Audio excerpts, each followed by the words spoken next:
ಇದು ಶಕ್ತಿ ಯುಕ್ತಿಗೆ ಹೆಸರಾಗಿರುವ ರಾಮಭಕ್ತ, ರಾಮದೂತ, ಮಹಾಕಾಯ, ವಾಯುಪುತ್ರ, ಹನುಮ, ಆಂಜನೇಯ, ಬಜರಂಗಿ ಈ ರೀತಿ ಹಲವಾರು ಹೆಸರುಗಳಲ್ಲಿ ಅದೇನೋ ಅಗೋಚರ ಶಕ್ತಿ ಇರುವ ಶ್ರೀರಾಮಭಂಟ ನಮ್ಮ ಹನುಮಾನ್ ಕತೆ. ಇಷ್ಟಕ್ಕೂ ಆಂಜನೇಯ ಯಾರು, ಅವರ ಹುಟ್ಟಿನ ರಹಸ್ಯ ಏನು ಅಂತ ತಿಳ್ಕೊಳ್ಳೋಣ.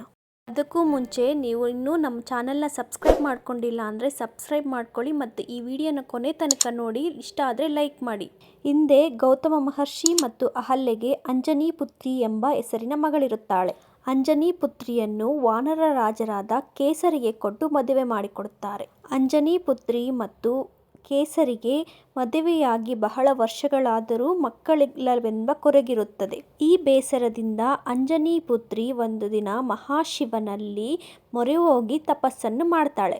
ಆಗ ಮಹಾಶಿವನು ಅಂಜನಿ ಪುತ್ರಿಯ ತಪಸ್ಸಿಗೆ ಒಲಿದು ಪಾರ್ವತಿ ದೇವಿಯ ಗರ್ಭವನ್ನು ಒಕ್ಕಳ ಪ್ರದೇಶದಿಂದ ಹೊರತೆಗೆದು ವಾಯುವಿನ ಮೂಲಕ ಅಂಜನಿ ದೇವಿಗೆ ನೀಡುತ್ತಾನೆ. ಆ ವರಪ್ರಸಾದವನ್ನು ಅಂಜನಿ ದೇವಿ ನುಂಗುತ್ತಾಳೆ. ಅಂಜನಿ ದೇವಿ ಮಾಡಿದ ಮಹಾಶಿವನ ಕುರಿತಾದ ತಪಸ್ಸಿನ ಫಲವೇ ಶ್ರೀ ಆಂಜನೇಯ ಸ್ವಾಮಿಯ ಜನನವಾಗುತ್ತದೆ. ಮಹಾಶಿವನ ತಪಸ್ಸಿನ ವರದಿಂದ ಜನಿಸಿದ ಶ್ರೀ ಆಂಜನೇಯ ಸ್ವಾಮಿಯನ್ನು ಮಹಾಪರಶಿವನ ಅಂಶ ಎಂದೂ ಕರೆಯುತ್ತಾರೆ.